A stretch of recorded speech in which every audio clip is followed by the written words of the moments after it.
Halo, jumpa lagi dengan Pak D. Sastro. Assalamualaikum warahmatullahi wabarakatuh. Salam sejahtera. Di sini seperti biasa sebagai rutinitas Pak D di channel Teman Trading, Pak D akan menyampaikan analisa mingguan.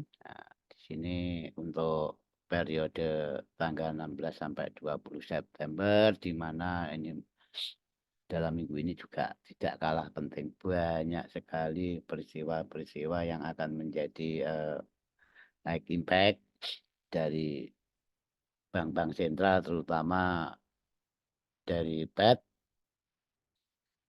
USD, dan dari Bank Sentralnya Inggris, Bank of England, dan yang terakhir dari Bank of Jepang, jadi yang berhubungan dengan mata uang yen. Oke, sebelumnya kita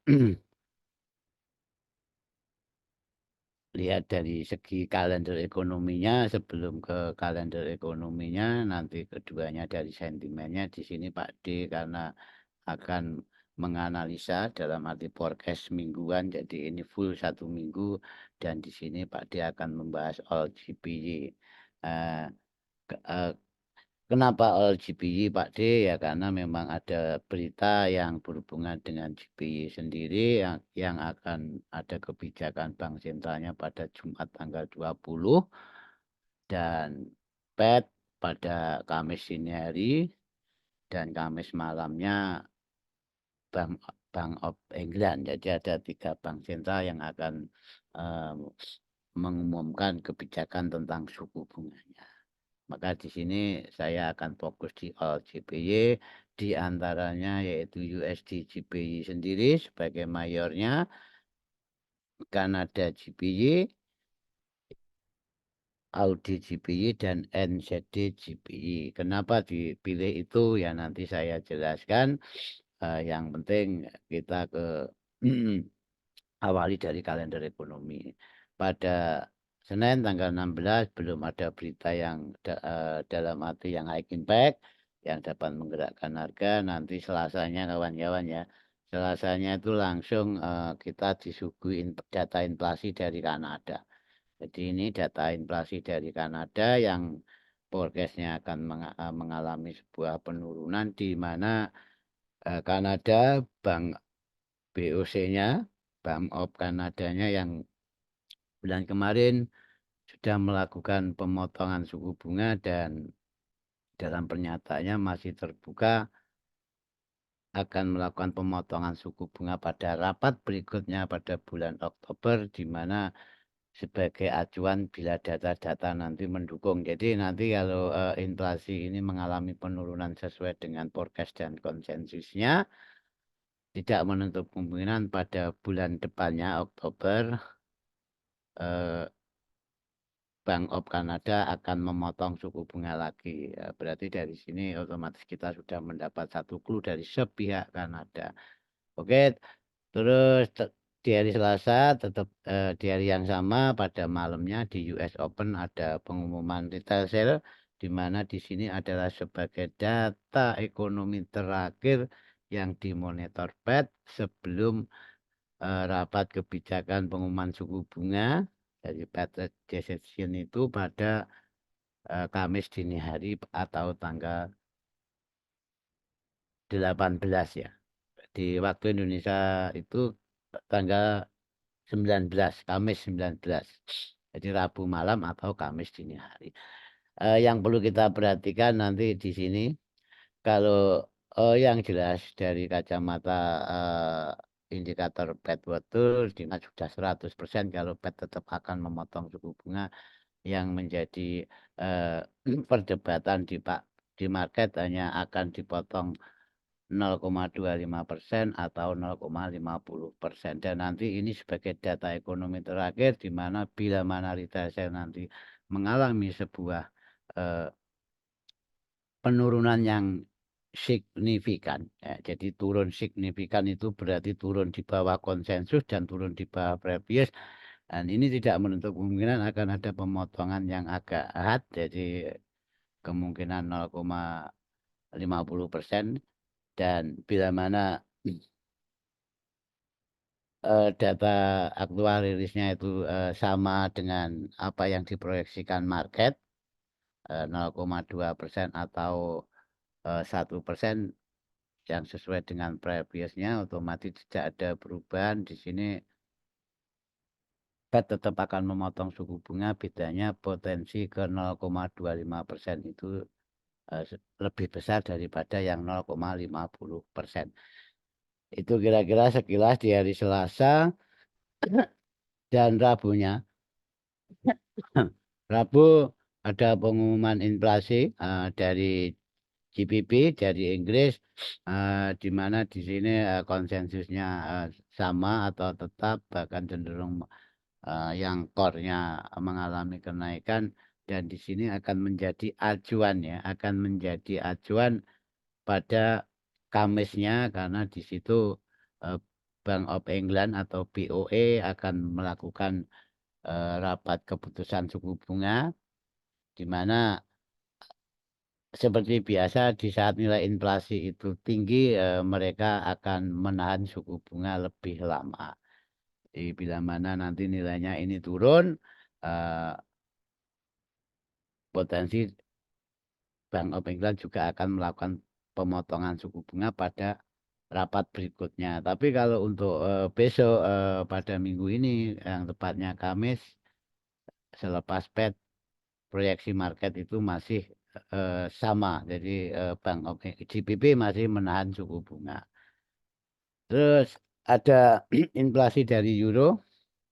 Di sini kemarin euro sudah ECB sudah melakukan pemotongan suku bunga 0,25%, di mana dengan pernyataannya yang masih terkesan hawkish atau bullish, makanya euro mendapat traksi walaupun setelah pemotongan suku bunga. Dan di sini bila mana nanti data-data ini mengalami sebuah kenaikan, tidak menguntuk kemungkinan euro akan menguat, dan apalagi didukung dengan pemotongan suku bunga dari Amerika atau dari Fed itu sendiri. Oke.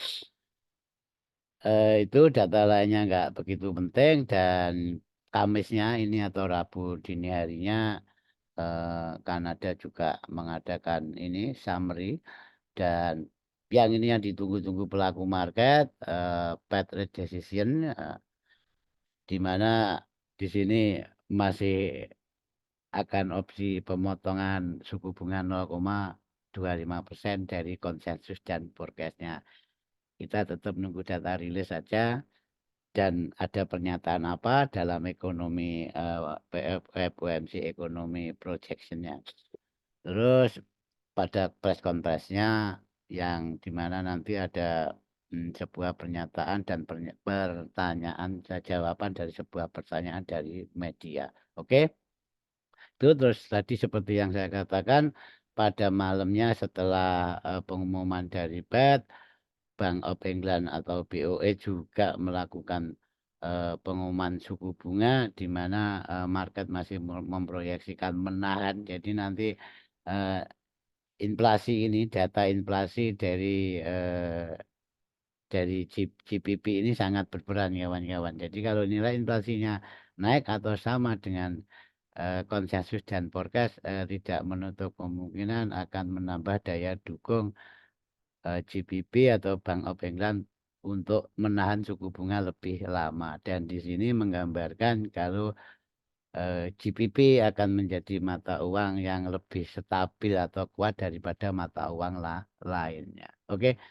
Dan di sini memang fokus data-data inflasi, kawan-kawan, dan yang terakhir Jumat, dan yang nanti sesuai dengan apa yang akan kita bedah dalam forecast all GP. Ini pada Jumat pagi jam 6:30 waktu Indonesia Barat langsung ada pengumuman inflasi dari Jepang, di mana di sini konsensusnya dan forecastnya diprediksi mengalami sebuah kenaikan. Dan pada minggu kemarin juga ada dua pernyataan dari pejabat BOJ, di mana mereka juga mengatakan kalau Bank of Jepang masih ada opsi menaikkan suku bunga bila mana market itu sudah berjalan normal.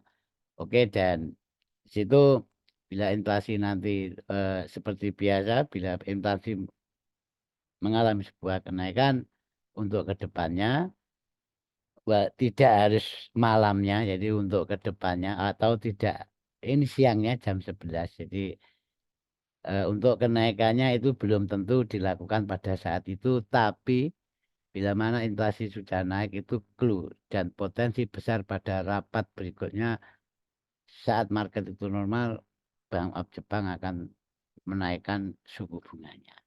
Oke, itu kira-kira dan di sini Pak disampaikan bila mana nanti Fed itu melakukan pemotongan suku bunga, salah satunya adalah JPY ini yang akan dapat imbas. Dia akan mengalami sebuah penguatan dengan sendirinya. Di situ, oke. Terus yang lainnya tidak ada dan itu dari segi kalender ekonomi. Oke, sekarang kita lanjut ke yang kedua seperti biasa dari data dari segi sumber sentimennya. Di mana di depan Pak disampaikan kalau alasannya all JPY itu apa. Satu kita lihat sama-sama di sini JPY yang akan kita bahas karena kita akan akan forecast all pair JPY. JPY masih bullish ya, masih bullish dan untuk minggu depan masih bullish walaupun dalam perubahan sentimennya itu tidak sebullish minggu kemarin dan di sini faktor US-nya belum masuk. Di saat faktor US nanti masuk dan USD itu betul Amerika betul-betul Fed melakukan pemotongan suku bunga, kita khususnya Pak D ini berharap JPY itu salah satu mata uang yang mendapat efek dominonya. Oke, di situ dan tadi yang khusus CAD, AUD dan NZD di sini memang sentimennya itu mengalami pelemahan dalam minggu ini dan perubahan sentimennya juga mengalami pelemahan. Maka tidak ada salahnya baik nanti didukung data dan tidak kita akan menganalisa ini. Dan ingat sebelumnya saya wanti-wanti trading adalah merupakan game probabilitas nanti di saat data bertolak belakang itu berarti kita itu ya harus tahu diri. Oh, kalau data bertolak belakang kita harus bersikap apa kan gitu. Atau minggir dari market atau mencari file lain dan lain sebagainya. Oke. Di mana kenapa kok nanti ada tidak sesuai dan bisa berbalik Pak Di. Ya, misal kita nggak tahu semua tetap urusannya sama aktualitas datanya di saat nanti si USD ya, si USD nanti tidak jadi potong suku bunga atau ditahan suku bunga dan itu akan sangat besar pengaruhnya bagi mata uang seluruh dunia. Oke, situ lepas dari itu kita sudah analisa di depan dan di mana nanti secara teknikal analisis untuk yang terakhir kalinya.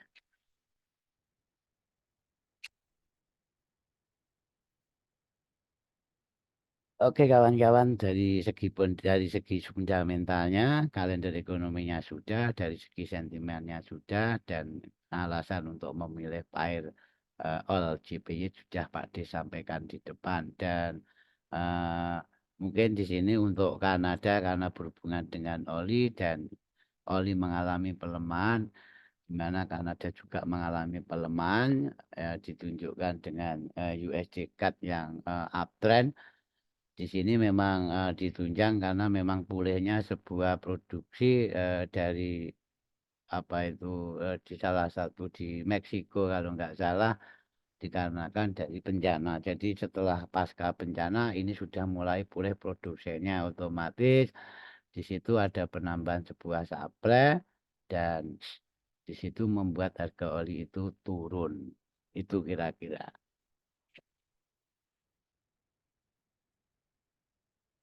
Oke, untuk dolar India kita proyeksikan saja dan ini sudah saya tandai pada Rabu atau Kamis ini hari akan ada pengumuman suku bunga Dan dari segi teknikalnya kita cepat saja karena sudah digambar Pak D.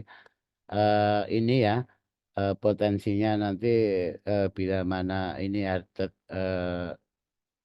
Jumat kemarin harga itu berhasil close di bawah level tahunan, jadi level 2024, dan bila mana akan mengalami koreksi kenaikan atau pullback, paling dekat itu di level resisten ini resisten saat ada news kawan-kawan. Dan bila mana harga itu konsisten tetap close di bawah level 2024 open, tidak menutup kemungkinan harga itu ke previous low sebelumnya, dan didukung data di saat Fed nanti pengumuman suku bunga dan dipotong, harga akan turun ke level psikologinya ke level 100. Oke. Dan maksimal untuk koreksinya jadi kita nggak tahu karena semua itu tetap acuannya aktual data rilis, maksimalnya ke support resisten daily atas itu. Oke ya. Itu ini dari segi DXY-nya, dan seperti yang saya sampaikan kita akan membuat analisa mingguan dari OLJP pertama. Oke, ini langsung saja kawan-kawan karena label-labelnya sudah Pak D tandai, dan kemarin sudah saya share sebagian di channel Pak D di Castle Teman Trading. Oke. Secara daily harga itu kemarin rejeksi di level yang sama, di mana ini memang level fundamental Pak. Ini memang level fundamental, tapi secara teknikal ini juga sebuah resisten, di mana pada Desember tanggal 28 tahun 2023 harga juga terrejeksi di level yang sama, dan kemarin saat close market harga juga terrejeksi di level yang sama tersebut. Ini menandakan kalau level ini sebagai level support yang penting atau support signifikan. Dan kalau menilik secara harga, sama-sama terrejeksi di level yang sama, tapi harganya masih tinggi, lebih tinggi dari kemarin, berarti secara teknikal ini belum break, belum membuat lower low. Jadi di sini belum membuat lower low dari low pada Desember tanggal 28 tahun 2023. Terus menyikapinya gimana Pak D? Oke, langsung saja. Ini nanti bisa dilihat sama-sama. Kita ke H4 saja karena ini untuk mingguan kawan-kawan ya. Jadi untuk mingguan ini bukan scalping. Ini untuk mingguan. Oke. Eh, Seperti yang sudah-sudah, Pak D selalu memproyeksikan market itu kalau naik itu kemana, kalau turun kemana dulu sebelum mengambil sikap. Mengambil sikap di mana kita akan mencari opportunity, di mana baik dari daya dukung kalender ekonomi fundamentalnya dan dari sentimen. Oke, harga terkurung di antara level 140.345, di mana itu support penting, dan di update level atasnya level tahunan 2024 open. Jadi nanti bila harga itu berhasil terrejeksi itu maksimal ke supply atas ini kawan-kawan ya. Ini ke supply atas ini maksimal, berarti kan bisa terrejeksi di level bawahnya. Nah, untuk identifikasi sebuah level di sini adalah perlu kita itu hadirnya sebuah price action di mana menandai base atau zona, rally base rally, drop di mana di situ apakah ada dukungan barrier dan lain sebagainya. Seperti yang telah kita bahas di kelas-kelas kita dalam rutin edukasi.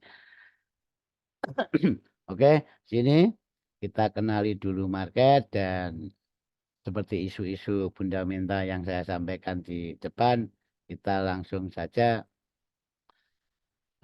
di sini kita akan mencari opportunity. Pertama, kita akan pantau level supply ini. karena ini tadi belum membuat lower low, harganya itu masih terlalu mahal dari tanggal tahun kemarin Desember tadi, saya pastikan ini akan membuat lower low ya. Ini saya sudah Pak D tulisin, ini membuat lower low, di mana di saat harga berhasil membuat lower low 1 pip pun itu ya, secara daily 1 pip pun, dan atau close body itu akan lebih menambah akurat atau validitasnya lebih valid bahasanya Pak D. Saya akan menunggu di level supply ini. Maka di situ Pak D kasih tanda, Pak dikasih notes kalau supply di sini yang didukung support kirinya ini akan saya fungsikan bila harga itu membuat lower low. Jadi ingat, jangan gagal paham. Saya tidak akan sell di sini bila mana harga itu price itu tidak membuat lower low. Lower low dari skala kiri jauhnya tadi. Oke, itu dan yang atas jelas di situ adalah level-level yang ideal, baik secara eh, teknikalnya, baik secara pivotnya mingguan, dan secara retracementnya itu sudah Pak ditandai. Ini akan saya jadikan level. Saya akan mencari konfirmasi untuk sell di sini dengan target tetap di level support resistance daily tadi. Support resisten daily, di mana ini juga kebetulan menjadi level fundamental. Apa sih level fundamental, Pak D? Ya, di situ harga itu terjadi di saat ada berita besar, dan ini adalah level-level di saat Bank of Jepang itu melakukan interferensi.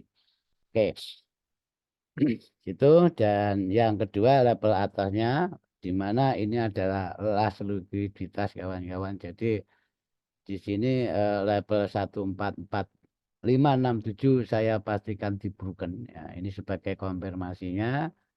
Kalau di broken saya akan nunggu retrace-nya atau pelajari karakter breaknya. Bila mana break dengan momentum, saya tetap akan masuk.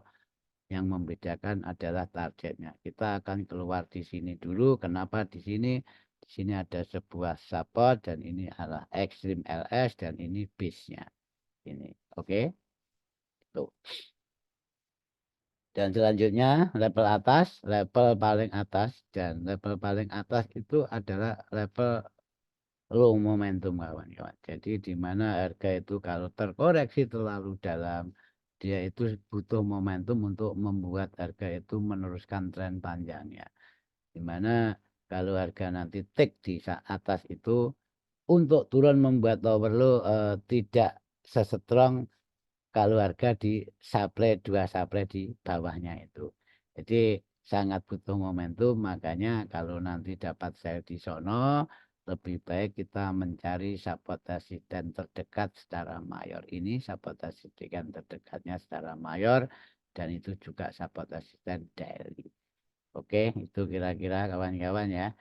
Oke, dan bila mana nanti untuk dua supply bawah ini, di saat beras itu masih lanjut, harga itu masih momentum turunnya kenceng, dan break di bawah level fundamental dan support asisten daily tadi, kita akan ke target sebenarnya atau target jauhnya, di mana target jauhnya itu merupakan support asisten weekly di level harga 138.124. Oke, ini nanti bisa di SS dan dipelajari dan dicocokkan dengan teknikalnya masing-masing. Ingat, teknikal analisis di sini sangat subjektif, tidak ada rugi, maka dari situ kita tidak ada salahnya sharing dalam hal analisa. Oke, di situ keduanya CAD JPY. JPY mana CAD JPY? Oke. Yes, ini CAD JPY yang kemarin di channelnya Pak D sudah Pak D upload, dan ini tinggal menyempurnakan level-levelnya saja. Ingat tadi yang saya sampaikan, penurunan oli itu masih dikarenakan uh, produsen oli di salah satu pengeboran minyak di Meksiko sudah pulih, maka tidak menutup kemungkinan akan Kanada untuk turun itu masih ada. Dan di sini bila mana Jepang tadi menaikkan suku bunga dan pernyataan positif tadi memang berefek ke market, berarti CAD CPY itu kita manfaatkan di mana satu pelemahan Kanada dan keduanya itu dari segi penguatan CPY. Dan penguatan CPY sendiri akan ada dampak tersendiri di saat dolar itu melakukan pemotongan suku bunga. Fed melakukan suku bunga dan khususnya CAD akan menguat. Itu kira-kira sekilas, oke. Kita langsung ke Mbak Hampat saja kawan-kawan ya. Nanti untuk top down analisisnya untuk mempersisihkan base-nya bisa diturunkan TF masing-masing di plafonnya masing-masing. Oke, di sini harga lagi-lagi ini harga sudah sampai di diamond ini, dan ingat Pak D itu follow trend, saya hanya akan mencari sell. Saya tidak akan memanfaatkan ini B, karena itu sudah di luar trading plan Pak D. Bila mana mau mencari B di sini pastikan konfirmasi. Kalau untuk konfirmasi cari videonya Pak D. Enggak bisa Pak D B di sini, sangat bisa, tapi saya melihat targetnya dulu. Kalau memang target turunnya panjang, kita akan ambil. Bila mana target naiknya memang panjang, juga kita akan ambil. Oke, pertama tetap kita proyeksikan. Saya akan mengamati di sini level supply ini ya. Kenapa ini level supply? Karena di sini kenapa diamati Pak D ya? Karena di sini memang ada momentum break, bahasa Pak D itu technical break terakhir, market membuat lower low dan membuat higher high, turunnya membuat lower low. Jadi di sini ini sudah valid membuat lower low, maka supply di atas ini akan kita pantau mencari peluang untuk mencari sell skala follow trend. Oke. Kita proyeksikan bila mana nanti harga itu berhasil eh, break supply tersebut, level pullbacknya ke level pivot mingguan atas itu, dan bila mana nanti terkoreksi dan turun ke target maksimalnya. Jadi Pak D melihat ini targetnya di support asisten weekly, bahkan bisa di level bawahnya itu, di mana level bawah itu adalah level parameter daily atau kalau bahasa Pak D parameter daily sebenarnya itu adalah support resistance daily. Oke, di situ ya kita persisikan dulu biar nggak bingung. Oke, sip. Sekarang kita akan ini sebuah garis kuning ini kawan-kawan, dan di sini memang ada drop base drop. Saya nggak akan ambil di situ. Ini akan saya jadikan level konfirmasi. Jadi ini memang ada drop base drop, dalam bahasa price actionnya ini mode black-nya kawan-kawan ya. Saya akan lebih ke DP ekstrimnya di situ dengan harapan apa ya, karena memang saya Pak D itu ngincer tren turunnya, karena Pak D adalah trader sentimen trend following. Oke, eh, kita akan manfaatkan itu di mana itu sebagai level konfirmasinya.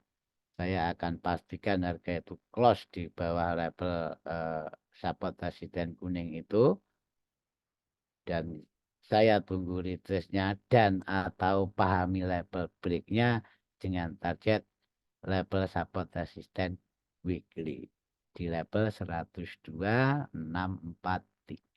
Oke ya, kira-kira begitu. Dan untuk yang level atas demikian juga, saya akan pastikan harga itu saya tunggu di level supply tersebut, dan di sini akan saya jadikan level konfirmasi di mana layak di hold atau tidak.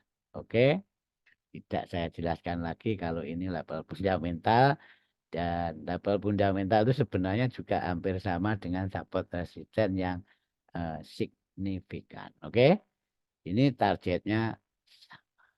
Oke, targetnya sama dan di atas adalah level invalidasinya.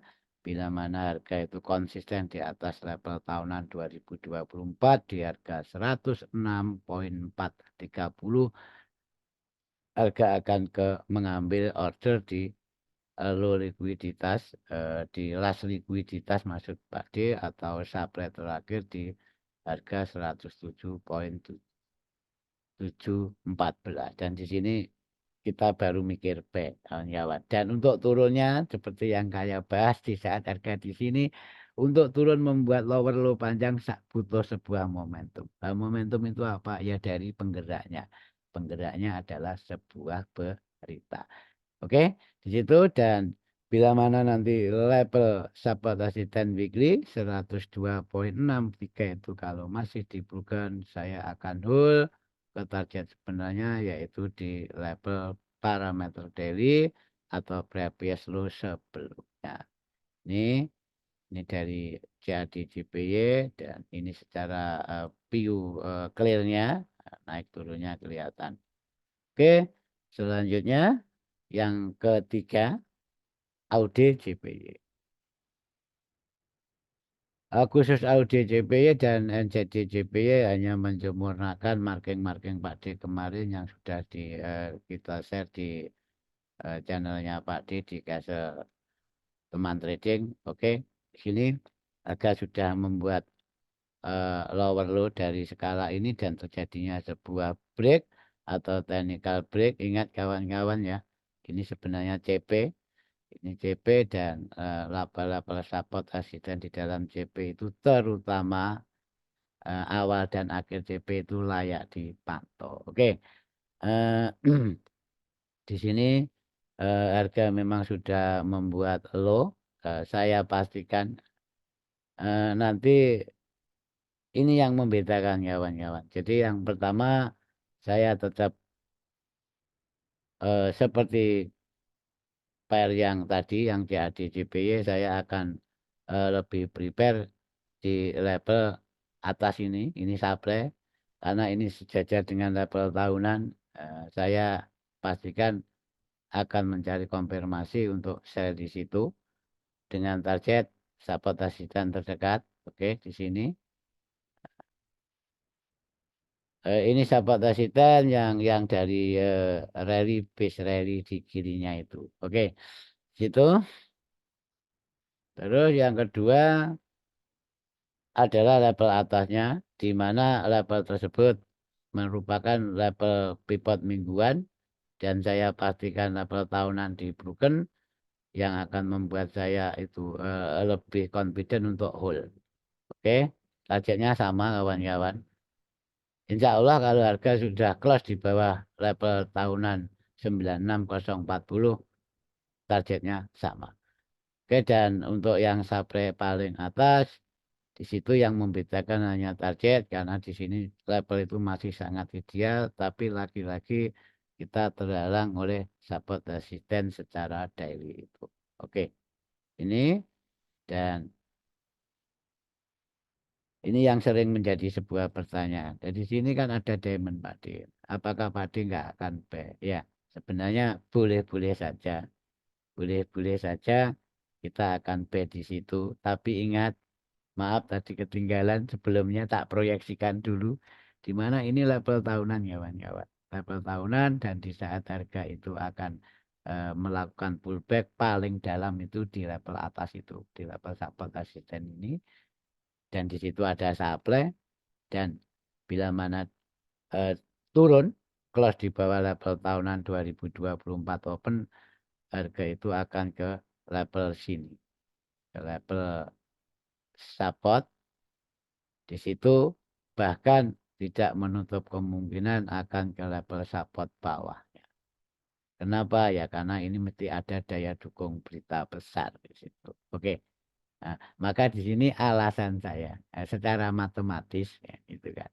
Saya akan lebih banyak target selnya daripada buy-nya dari skala BIP-nya. Oke.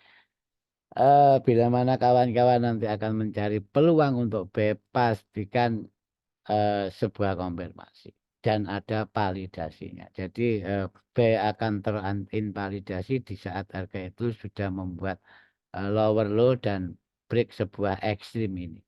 Jadi ekstrim ini yang memvalidasi buyer harus keluar kan gitu. Buyer harus keluar karena harga akan meneruskan perjalanan dalam skala tren mayor. Oke, kalau Pak D menyikapi nanti saya pastikan harga itu asumsinya harga sampai di diamond ini ya. Asumsinya harga sampai di diamond ini. Oke. Dan di situ otomatis kalau harga sudah di sampai diamond ada lower low dari low ini. Oke ya, paham ya? Harga membuat lower low dari low ini, tapi kalau dari skala eh, price action di mana di sini harga itu take sebuah diamond dan siapapun mentornya akan mencari sebuah konfirmasi kalau di sini. Oke. Kalau mau B mencari konfirmasi, yang jelas Pak D ke apa itu tradingnya Pak D dulu saja. Oke, saya akan tunggu di situ. Saya berharap harga membuat lower high di level support resistance atau technical break tersebut. Targetnya sama, bahkan di target maksimalnya. Oke, yang membedakan ini tak kasih garis putus-putus. Oke, dan ini tak geser ke kanan supaya tidak tumpuk-tumpuk kan gitu kan. Yes, itu. Oke, eh, ingat ini dari sudut pandang tren kita Pak D khususnya memang akan mengambil tren skala mayornya. Bila mana kawan-kawan mencari sebuah konfirmasi untuk B, kalau versinya Pak D saya tunggu dulu harga itu membuat pattern-pattern reversal di sini dan atau close ya, close dan konsisten di bawah resisten 93175 itu. Ini kita tunggu koreksinya, target tetap di sini. Itu beda. Kalau ambil B, silahkan asal tahu batasannya adalah ekstrim itu. Ekstrim 92.161 merupakan level invalidasi dari seorang buyer. Oke, ini sip. Ini saya hapus saja karena saya akan lebih membidik selnya. Oke, yang terakhir kawan-kawan ya. Yang terakhir NZD-CAD. Dari sentimen tadi antara hmm, Aussie dan New Zealand masih ada pelemahan karena didukung Cina belum recovery dan data-data dari Cina cenderung juga belum mengalami penguatan, maka tidak fakta di lapangan pair-pair ini memang mengalami downtrend pelemahan khususnya. Oke, ingat tadi dari segi fundamental dan sentimennya sudah kita bahas. Sekarang untuk yang terakhir ini tetap ke secara teknikal.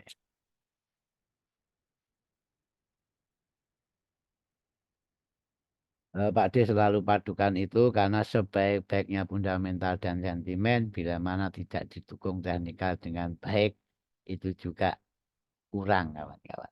Jadi misalkan eh, fundamental sentimen mengatakan uptrend baik di saat harga sudah di resisten, ya nggak mungkin tuh kita akan buy di resisten. Tetap tunggu dulu resisten itu dibroken, berarti di situ ada momentum untuk melanjutkan perjalanan besarnya, baru kita buy dan itu juga berlaku di saat kita akan sell itu.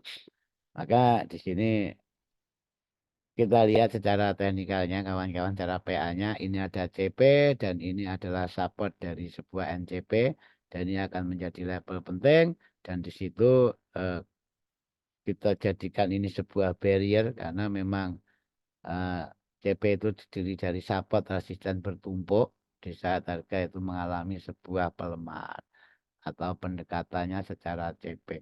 Oke, di sini ada supply pertama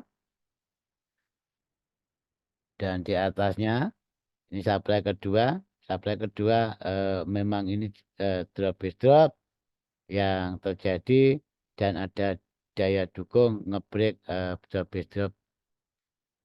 atasnya atau sebelumnya dalam swing yang sama. Dan di atasnya otomatis supply yang didukung level tahunan. Ingat level tahunan ini sebenarnya bukan level yang sulit dicari kawan-kawan. Ini adalah ya support resistance secara daily saja. Oke ya. Itu maka sering saya sampaikan pahami dulu basicnya baru kita tingkatkan ke level atas. Ini semua memang ini sebenarnya basic semua yang saya sampaikan ini basic. Enggak ada yang sulit. Price actionnya Pak D dan teman trading itu enggak ada yang sulit. Oke. Pertama kita akan mencari peluang. Saya akan mencari peluang itu di level idealnya di sini kawan-kawan. Di sini resikonya juga sangat kecil dan ini sebuah horizontal merah itu SL harus di atas itu maksudnya Pak D. Oke. Dengan target di support resisten di mana di situ juga sejajar dengan ada diamond di situ. Dan ini diamond masih kokoh kawan-kawan. Diamond itu menurut Jadi masih kokoh. Kenapa buktinya kokoh ya? Karena berhasil mereject harga ke atas. Ini belum jebol kan gitu. Oke, itu. Dan untuk diamond yang paling atas, supply paling atas ini adalah mungkin ideal bagi Pak D untuk mencari sell. Kenapa? Karena untuk sell di situ harga terbaik dengan profit bisa maksimal.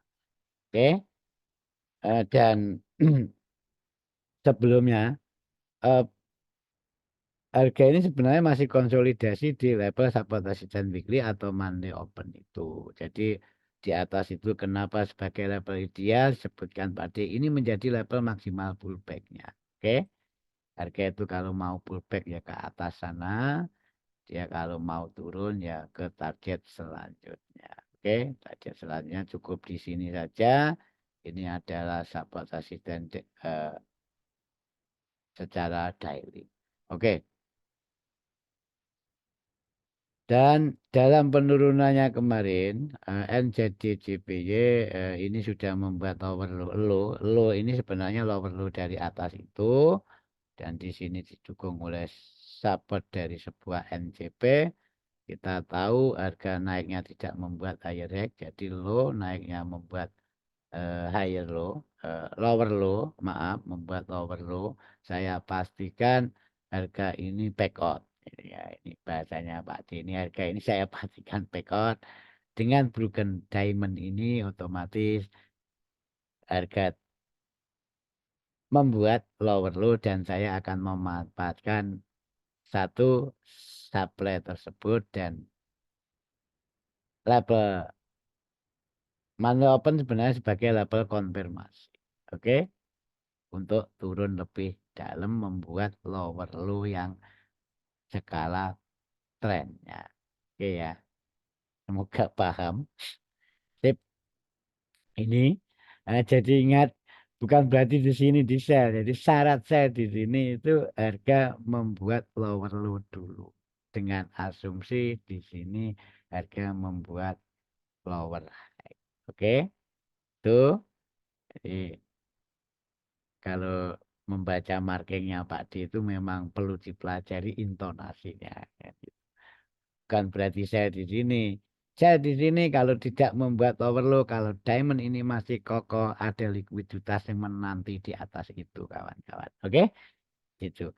Dan ingat, kenapa kok Pak D lebih condong ke sana? Ya karena Pak D melihat target panjangnya itu masih di level tahunan 2023 open. Jadi kalau kita gambarkan secara matematis dari sudut pandang swing, turunnya satu skala tren, duanya targetnya itu masih sangat banyak pip atau pajak.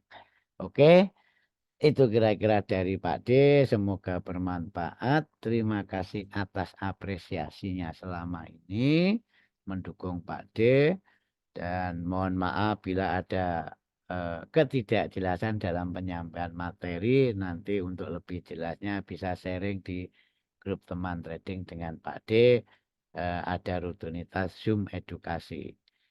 Dan ingat, jaga MM kawan-kawan dan kontrol psikologi karena trading itu merupakan sebuah game probabilitas. Oke ya, tidak ada yang bisa menentukan harga itu akan kemana, baik profit dan loss semua itu berlaku sebuah akumulasi dalam jangka waktu tertentu. Oke, salam untuk keluarga, salam sejahtera, wassalamualaikum warahmatullahi wabarakatuh.